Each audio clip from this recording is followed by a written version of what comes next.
देर की बात। आज हम बात करने वाले हैं इंटीरियर डिजाइनिंग के बारे में and thank you very much हमारे साथ ये करने के लिए। Thank you, ma'am, for inviting me. It's a great pleasure to be here on your show. नहीं, इट्स माय प्लेजर। और हमें पता है आज हम इंटरेस्टिंग बातें करने वाले हैं, आपसे समझने वाले हैं कि एग्जैक्टली एक इंटीरियर डिजाइनर या एक आर्किटेक्ट क्या काम करते हैं और उनके चैलेंजेस क्या होते हैं, राइट? तो संपत सर, मैं थोड़ा सा Right. चाहूंगी कि आप अपने बारे में बताइए, आपने ये प्रोफेशन कैसे शुरू किया? Okay, so basically, I'm from Jodhpur, and my dad was a contractor, Okay. so he used to work on site. And then धीरे-धीरे हाँ. मैं उनके साथ कभी-कभार जाता था. Like पे architects आते थे, ओके। so architects को एक अच्छा respect हाँ, मिलता. Like जो architect जी। समझाता था काम क्या करना है, क्या करना है. So I used to give him a good respect. So मैं उनके साथ हमेशा जाता था, तो मैं जैसे-जैसे मुझे इंटरेस्ट आने लगा कि बाबा आर्किटेक्ट ड्राइंग कैसे बनाते हैं, साइट पे एक्सटेंड कैसे करते हैं. सो मुझे उस फील्ड में बहुत ज्यादा इंटरेस्ट आने लगा. सो आई डिसाइडेड कि क्यों ना मैं भी आर्किटेक्चर करूं. It dad also and like मैं ये बैकग्राउंड मेरा ऑलरेडी सेट है, तो मैं उसको आगे करने के लिए ज्यादा इजी होगा. सो आई डिसाइडेड एंड फिर उसी में मैंने पढ़ाई करके आर्किटेक्चर किया. Okay, that is great. तो संपत सर, हमें अब बताइए कि एक इंटीरियर डिजाइनर का काम क्या होता है, कहाँ से शुरू होता है और कहाँ पर खत्म होता है? ओके, सो कैसा होता है, अभी जैसे बिल्डर ने आपको फ्लैट दिया, बिल्डर आपको क्या लगा के देता है, टाइल्स लगा के देता है, पेंट करके छोड़ देता है. उसके बाद अगर आपको आपके घर को डेकोरेट करवाना है एक प्रॉपर, तो इंटीरियर से शुरू हो जाता है. इंटीरियर का काम होता है घर का पूरा इंटरनल जितना भी प्लानिंग है. बिल्डर ने तो आपको बिल्कुल पूरा प्लान करके दे दिया, लेकिन उसके आगे इंटीरियर का जो वो सब हमारे अंडर कवर होता है. सो फ्लोरिंग से लेके, घर का प्लानिंग से लेके, घर का फॉल सीलिंग से लेके, इलेक्ट्रिकल लेआउट से लेके, सब चीजें लास्ट में रख के सोफा के जो वो proper final photo frame picture चाहिए, वो हमारा काम होता है कि वो चीज को कैसे करवाना है, कहाँ से लेबर्स अरेंज करने हैं, क्या सिलेक्शन करवाना है, कैसे कैसे चीजें रखनी है घर के अंदर, कलर कौन सा अच्छा दिखेगा. तो हमारा टास्क रहता है कि बाबा जब हम कोई भी साइट कंप्लीट करें, उसके बाद जब क्लाइंट आता है अपना फाइल देखने को, तो उनको खुश होना चाहिए. तो वो हमारा मेन टारगेट रहता है. तो एक मुझे समझ में आ रहा है कि एक तो आपको है क्लाइंट से भी बात करनी है, उन्हें भी समझना है, उनकी भी अलग अलग रिक्वायरमेंट्स होती होगी, और एक तरफ है लेबर लोग जिनका शायद इतना टेक्निकल नॉलेज नहीं है, जिन्हें शायद डिजाइन इतनी समझ में नहीं आती जो आपको समझ में आ रही है. तो ये कोऑर्डिनेशन कैसे करते हैं आप? क्लाइंट के बीच और एक लेबर के बीच आप हैं, एक ब्रिज जैसे आप काम कर रहे हैं, तो ये कैसे होता है? यहाँ पर चैलेंजेस कौन से होते हैं? यस, हाँ, तो ये बहुत ही सही क्वेश्चन पूछे आपने. जैसे आजकल बहुत बार क्या होता है कि कोई भी क्लाइंट बोलता है कि अरे क्या करना है, फर्नीचर बनाना है, हम खुद ही बनवा देंगे. रास्ते से कोई कारपेंटर पकड़ेंगे, रास्ते से पेंटर पकड़ेंगे और हम खुद ही बना. लेकिन हर कोई ये सोचता है कि हम लोग इंटीरियर डिजाइनर को क्यों फीस दे, कि सब तो हम ही बना सकते हैं. लेकिन उसमें क्या होता है, क्लाइंट्स को लगता है कि हम पैसे बचाए, लेकिन एक्चुअली होता क्या है कि वो नुकसान में जाता है.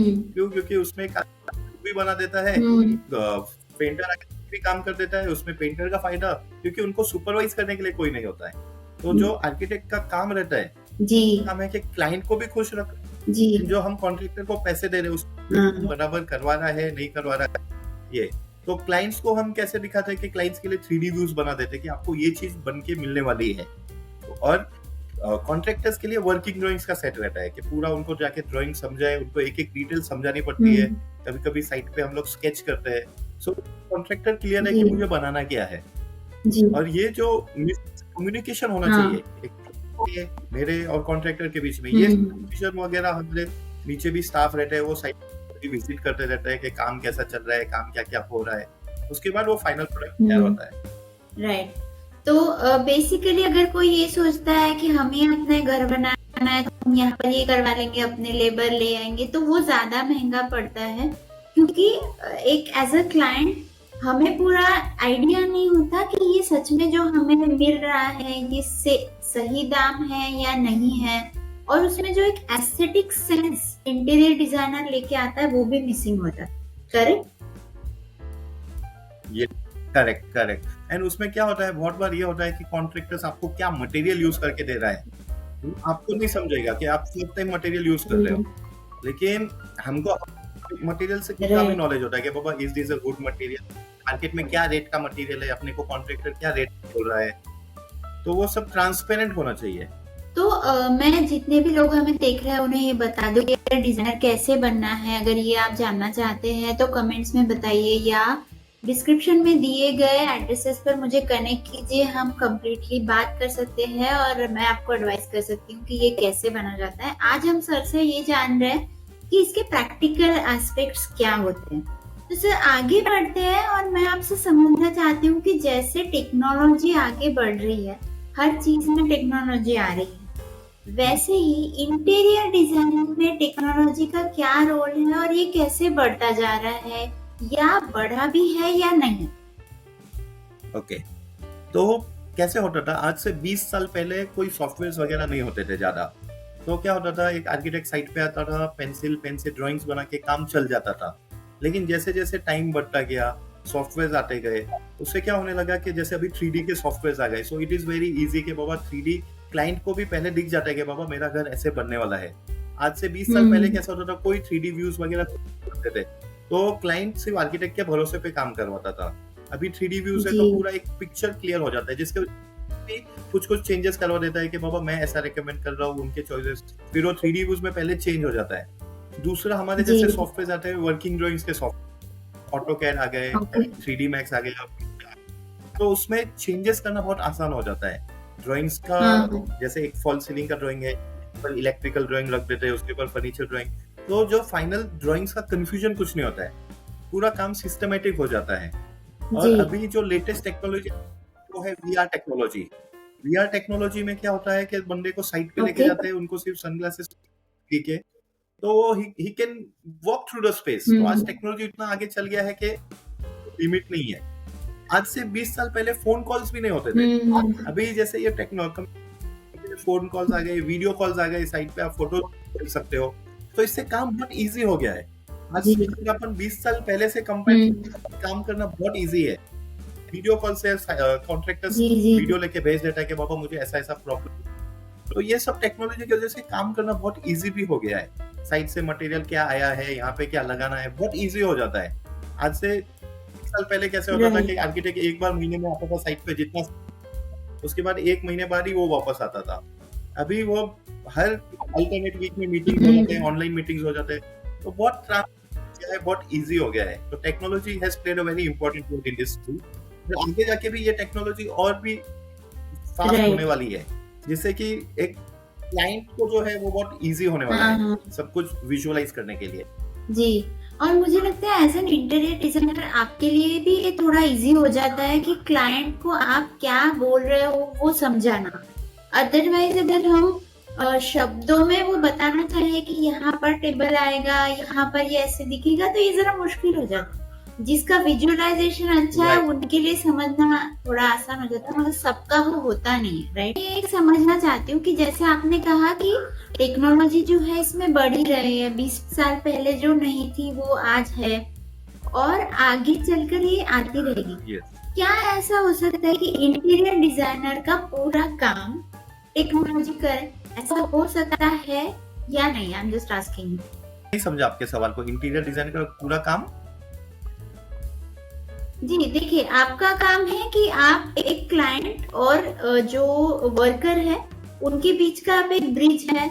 आप समझते हैं क्लाइंट्स की रिक्वायरमेंट और एक डिजाइन में कन्वर्ट करते हैं और फिर लेबर से उसका एग्जीक्यूशन कराते हैं, करेक्ट? अगर आगे जाकर ऐसी कोई टेक्नोलॉजी आए जहां पर जो क्लाइंट है वो अपनी जो रिक्वायरमेंट है वो डाल दे और वो डायरेक्ट प्लान एग्जीक्यूशन की तरफ चला जाए, एक डिजाइन एआई ही बना दे, क्या ऐसा हो सकता है? Is it possible? और आपको लगता है कि ह्यूमन एलिमेंट जो है वो आफ्टर ऑल टेक्नोलॉजी के भी सर्टेन लिमिटेशंस है। आप एआई थ्रू उसमें पूरा डेटा डाल दोगे, आज भी वैसे सॉफ्टवेयर है, आप अपना पूरा डेटा डाल दो, रिक्वायरमेंट डाल दो, आपको डिजाइन बन के आ जाएगा। लेकिन ये जो फील्ड है इंटीरियर का, it is not only about designing, it is not about designing, it is think about the space, the taste, क्या आ रहा है, तो सब कुछ टेक्नोलॉजी से होना is next to impossible. Because हमारा जैसे रहता है, हम लोग साल में 200 प्रोजेक्ट्स करते हैं, तो our product should have a different taste, हर एक जगह का फील अलग आना चाहिए। फीलिंग वाली बात है, इट्स अबाउट इंटेंजिबल स्पेसेस, वो एक सॉफ्टवेयर नहीं कर सकता है। That is where are very important. And दूसरा कि अगर आपको डिजाइन मिल भी गया, सपोज आपको एक डिजाइन मिल भी गया, तो विदाउट एग्जैक्ट एग्जीक्यूट कराना is also very impossible task. जो चैलेंजेस फेस होते हैं, हम सॉफ्टवेयर हमको एक डिजाइन दे सकता है, फर्स्ट ऑफ ऑल वो कितने डिजाइन देगा, हर एक डिजाइन सेम करेंगे तो लोग, तो वो जो फीलिंग स्पेस है वो हम लोग ही क्रिएट कर सकते हैं। एंड देन उसके बाद जो is only 20%, the real task begins when we start execution on site. Right. तो आपने बात की चैलेंजेस की, मैं आपसे समझना चाहती हूँ कि एक इंटीरियर डिजाइनर जब आप काम करते हो, आप साइट्स पर जाते हो, लोगों से मिलते हो, क्या सबसे मुश्किल होता है आपके लिए? एक क्लाइंट से उसकी रिक्वायरमेंट कंप्लीटली समझ लेना, या लेबर्स से एग्जीक्यूट कराना, या दोनों में चैलेंजेस है? जैसे ही फर्स्ट मीटिंग होता है क्लाइंट के साथ, हमारे लिए चैलेंज शुरू हो जाता है। तो ये स्टेजेस वाइज प्लेटफॉर्म चलता रहता है। पहले 20 डेज लाइक क्लाइंट से बात करो, क्लाइंट के सब जो क्लाइंट से डिजाइन फाइनल करो, एक बार क्लाइंट ने अप्रूवल दे दिया, फिर क्लाइंट के थोड़े हमारे चैलेंजेस कम हो जाते हैं। उसके बाद हमारे चैलेंजेस आते हैं साइट पे कॉन्ट्रैक्टर्स को बुलाना, कॉन्ट्रैक्टर्स समझाना, उनको ड्राइंग समझाना, उनको डेडलाइन देना। फिर ऐसे भी चीजें होती है जो हम लोग एक्सपेक्ट नहीं करते कि अरे बाबा ये भी प्रॉब्लम्स आएंगे। उसके बाद ऐसे साइट से फोन आ जाएगा, अरे आज किसी ने ये कंप्लेन कर दिया, आज गलती से किसी दूसरे कॉन्ट्रैक्टर ने दूसरे का काम पाइप कट कर दिया, या कभी कुछ चीज आया था, कोई माल किसी ने तोड़ दिया, फिर उसका कैसे सॉल्व करे। ऐसे रोज लाइक एक प्रोजेक्ट चालू होता है 2 महीने के लिए, तो 2 महीने में हमको दिन के आते वो साइट से प्रॉब्लम्स के रिगार्डिंग ही। ये ऐसा फील है ना, अगर हम लोग 2 महीने काम करें तो 2 फिर कोई गुड न्यूज के लिए फोन आएगा सिर्फ प्रॉब्लम्स के लिए, कि आज ये प्रॉब्लम हो गया, आज वो प्रॉब्लम हो गया। कभी ऐसा कि अरे आज ये अच्छा हो गया, ऐसा कभी फोन नहीं आता है। वो सिर्फ लास्ट में जब प्रोजेक्ट कंप्लीट होगा तब हमको क्लाइंट आएगा। लेकिन जो जब काम चालू रहता है फोन आते हैं तो सिर्फ प्रॉब्लम्स के लिए आते हैं, तो वो एक मेंटल प्रेशर भी बन जाता है। Because there is a time limit कि बाबा अभी क्या करना है, इतना सा प्रॉब्लम आ गया, so continuous we have to take that decisions. इसलिए थिंक डिजाइनिंग इज ओनली 20%। ये जब चैलेंजेस आते हैं तो रोज का आना है, कभी ये साइड से आ जाएगा, कभी वो साइड से आ जाएगा, तो उनको जो टैकल करना है उसमें तुम्हारा कितना मैन पावर है, तुम्हारे पास कितना कैपेसिटी है, स्ट्रेंथ क्या है, तो कैसे तुम वो प्रॉब्लम्स को टैकल करते हो, उसमें वो चैलेंजेस फेस करने में मजा भी ज्यादा आता है और टाइम भी जाता है। जी बिल्कुल। तो मुझे लगता है एज एन इंटीरियर डिजाइनर या एक आर्किटेक्ट को एक अच्छा प्रॉब्लम सॉल्वर होना भी बहुत जरूरी है, और पेशेंस की भी बहुत जरूरत पड़ती होगी, क्योंकि कई लोगों के साथ आपको काम करना, बहुत सारे डायनामिक्स यहाँ पर है, राइट? कहीं कुछ एक एजुकेटेड क्लास के साथ भी काम करना है, शायद जो लेबर क्लास हो वो उतना एजुकेटेड नहीं है, उन्हें भी संभालना है। और जैसे कि हर साइट अलग है, तो हर साइट के चैलेंजेस भी अलग ही होते होंगे। मैं आपसे समझना चाहती हूँ, कोई ऐसी स्टोरी हो जो आप शेयर कर सके, जहाँ पे आपको कोई चैलेंज आया हो, आपने फेस किया हो और वहां से आप निकले हो, ऐसी कोई स्टोरीज? तो ऐसे ये फील्ड में यही मजा है कि आप सुबह जब घर से निकल रहे हो, आपको पता नहीं आज आप किसको मिलने वाले हो। रोज आपको नए लोगों के साथ घूमना है, रोज आपको नए लोगों को मिलना है, रोज नए लोगों के साथ लंच करना है, रोज किसी नए लोगों के साथ सिलेक्शन करना है। तो ऐसे होता है कि हम लोग एक फैमिली मेंबर बन जाते हैं क्लाइंट्स के, क्योंकि हमको उनके साथ इतना घूमना पड़ता है, तो उनका साथ हो रहा है क्या नहीं हो रहा है, हमको सब आइडिया पता चल जाती है। तो ऐसे बहुत किस्से है कि बाबा पूरा दिन, कभी कभी तो वहाँ पे नाइट स्टे भी कर देते हैं, कि बाबा सिलेक्शन में कभी कभी हम लोग बाहर चले जाते हैं क्लाइंट्स के, कभी जोधपुर चले जाते हैं सिलेक्शन के लिए, कभी मुंबई। तो जो क्लाइंट के साथ टाइम स्पेंड करना होता है, उसमें फिर हम लोग उनके पूरे स्टोरीज सुनने लग जाते हैं, उनके फैमिली है कैसे क्या चल रहा है। तो यही है कि तुम अच्छे से बड़े आदमी के साथ भी, तुमको छोटे से छोटे आदमी के साथ भी डील करना है, जो साइट पे लेबर है उनसे भी डील करना है। तो कंटिन्यूस तुम्हारा कम्युनिकेशन बहुत इंपॉर्टेंट है इसमें, कि बाबा तुम चीजों को टैकल करते हो, कैसे तुम एक चीज प्लान करते हो, तुम्हारे खुद के ऑफिस का स्टाफ है, तो आज कौन क्या काम करने वाला है ये तुमको है कि बाबा हर किसी के पास काम है क्या, साइट पे हर लेबर के पास काम है क्या। तो इसमें रोज के चैलेंजेस है, रोज के। मेरा एक क्लाइंट था गांव का, मैं उसका नाम नहीं लूंगा अभी। उसको दारू पीने की बहुत आदत है। वो दारू पीता, इतना पीता है कि वो कार में बॉटल्स में भी लेके घूमता है। तो अभी हम जा रहे थे सिलेक्शन के लिए, अभी उसको सिलेक्शन के बीच में भी दारू पीने की पड़ी है। क्लाइंट को भी मना नहीं कर सकते, वहां पे अच्छा भी नहीं लग रहा है कि सिलेक्शन के बीच में कोई। तो वो हर 10 मिनट में गाड़ी में जाता था, कुछ लेके वापस आता था। मैंने सर को बोला, सर मैं अकेला कर देता हूँ सिलेक्शन, आप गाड़ी में ही बैठिए। अभी हम खुद तो हमारे क्लाइंट है, तो हमें ऐसे चीजें भी डील करनी पड़ती कभी कभार, प्रोफेशनल होता नहीं है। करेक्ट करेक्ट, ये बहुत ही आउट ऑफ द फ्रेम का प्रॉब्लम है।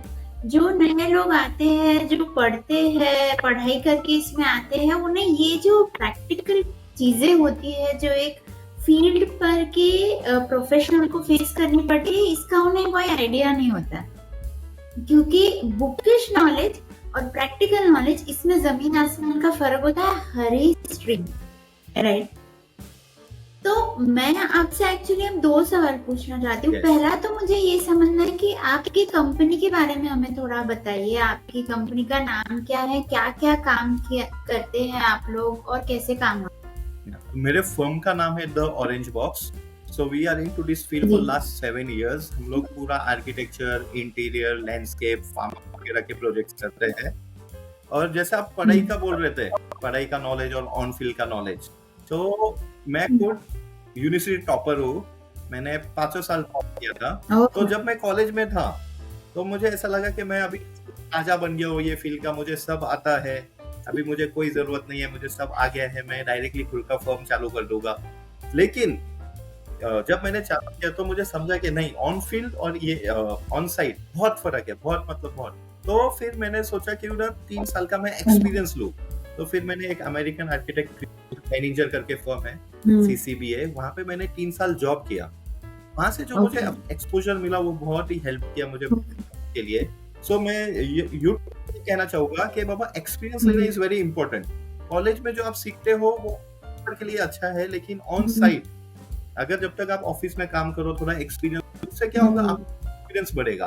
बिकॉज ये फील्ड में बहुत प्रॉब्लम्स आते हैं, बहुत ये टेक्निकल नॉलेज होना चाहिए, क्योंकि आप किसी दूसरे का पैसा लगा रहे हो आपके काम के लिए। तो ऐसा नहीं होना चाहिए कि बाबा आपके मिस्टेक क्लाइंट को नाराजगी हो। Correct correct, very true very true. और आपकी ये फर्म जो है, यहाँ पर हमें थोड़ा बताइए कि कैसे आप क्लाइंट से कनेक्ट करते हो, कैसे आप वर्क डिस्ट्रीब्यूशन करते हो। थोड़ा सा हमारे ऑडियंस को बताइए कि एक फर्म कैसे काम करती है। आर्किटेक्ट बन चुके हो, आपके क्लाइंट्स आ रहे हैं, आपके क्लाइंट्स के फोन आ रहे हैं, मीटिंग्स के लिए बुला रहे हैं, तो आपका ऑफिस होना बहुत जरूरी है। कि एक ऑफिस से ही आपको आपका क्लाइंट आपको जज करेगा कि आपको किस टाइप का ऑफिस है, आपके अंदर कितने स्टाफ, आपका कैपेसिटी क्या है काम करने। तो पहले तो ऑफिस, एक अच्छा सा ऑफिस बनाओ जिसमें आपके स्टाफ वगैरह बैठ। फिर जब भी हमारे पास कोई प्रोजेक्ट आता है, वी हैव डिफरेंट टीम। एक टीम जो 3D पे काम करता है, पहला टीम सिर्फ वो प्रोजेक्ट का पूरा रिक्वायरमेंट समझेगा, उसका पूरा 3D डेवलप करेगा, अलग अलग डिजाइन्स बनाएंगे, अलग अलग ऑप्शंस बनाएंगे, हमारे मीटिंग्स हो गए, फिर उसमें से हम शॉर्टलिस्ट करेंगे क्या है, क्या नया है, क्या ट्रेंडिंग डिजाइन में चल रहा है। उसके बाद 3D डिजाइन वालों का काम खत्म हो गया, फिर आते हैं मेरे वर्किंग ड्राइंग्स वाले टीम, जो उस ड्राइंग के पूरे टेक्निकल डिटेल्स बनाएंगे, A to Z पूरे डिटेलिंग होता है उसमें, आपके घर के A to Z सब मेजरमेंट्स के साथ पूरा ड्राइंग्स बन जाता है। उसके बाद हमारे आते हैं साइट सुपरविजन वाले टीम्स। तो जो रहते हैं वो साइट सुपरविजन वालों को पूरा बताते हैं कि ऐसा ऐसा रिक्वायरमेंट है। हम लोग फिर साइट पे 3D के फोटोग्राफ्स करते हैं, पूरे वर्किंग ड्राइंग्स को देते हैं। तो हर एक काम स्टेज वाइज होता है, एंड हर एक स्टेज के लिए अलग अलग टीम होना बहुत जरूरी।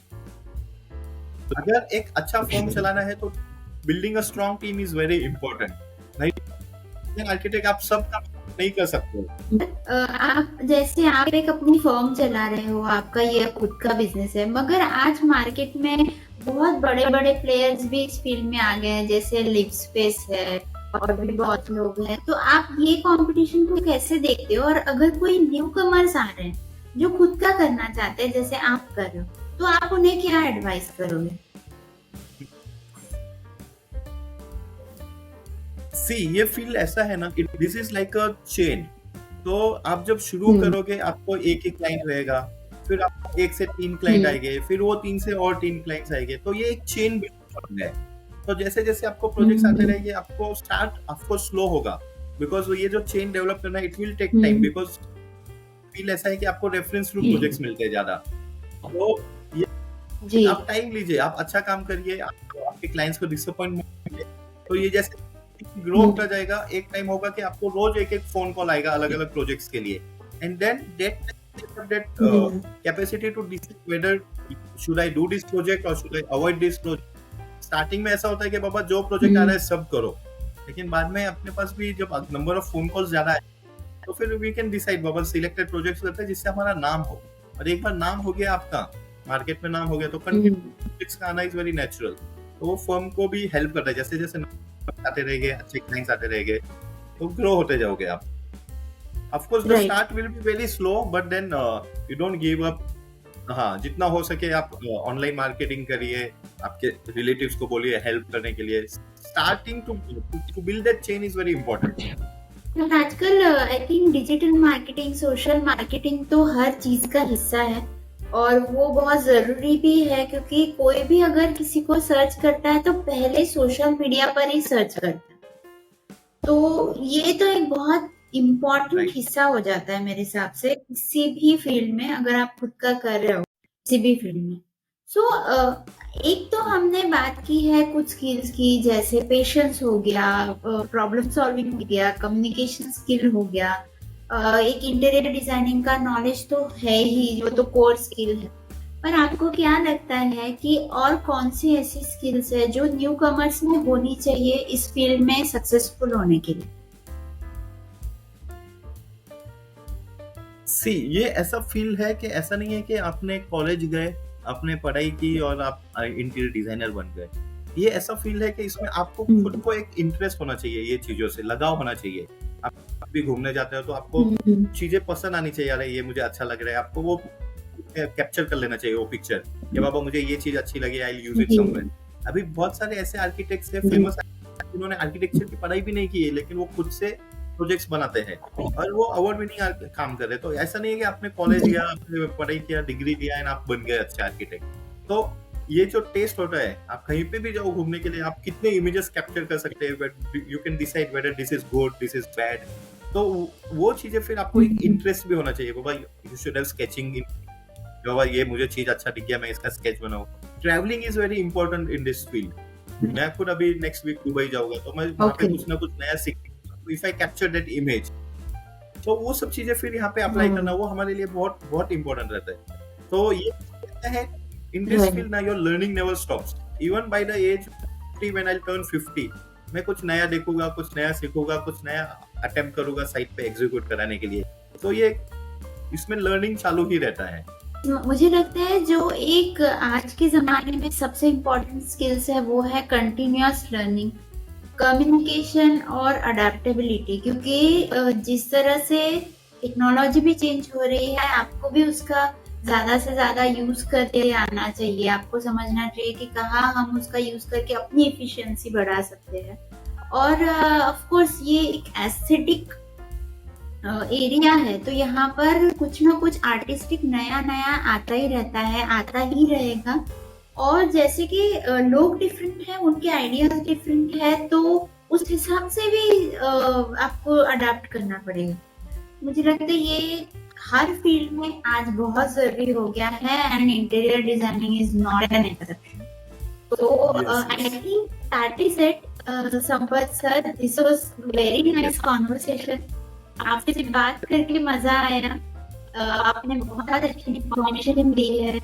बहुत हमें सुन रहे हैं, मैं उन्हें रिक्वेस्ट करूंगी हमारे चैनल को लाइक कीजिए, शेयर कीजिए, सब्सक्राइब कीजिए, और सब्सक्राइब अगर आपको करना है तो सारे कॉन्टैक्ट डिटेल्स डिस्क्रिप्शन में दिए हैं। इनका यूट्यूब चैनल भी है, आप वहां भी जाकर इनके डिजाइन चेक कर सकते हैं। इनसे इंस्टाग्राम और भी कई जगह आप कनेक्ट कर सकते हैं, जो डिस्क्रिप्शन में दिया हुआ है।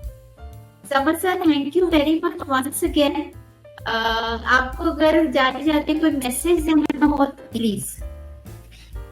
सो मेरा यही मैसेज है कि बाबा बहुत सारे क्लाइंट्स आज तक आर्किटेक्ट्स एंड इम्पोर्टेंस नहीं देते हैं। बहुत लोग पैसा डाल देते हैं, सोचते हैं कि हम लोग आर्किटेक्ट्स को हायर नहीं करेंगे या इंटीरियर डिजाइनर को हायर नहीं करेंगे, just to save 2% of cost, 2-3%।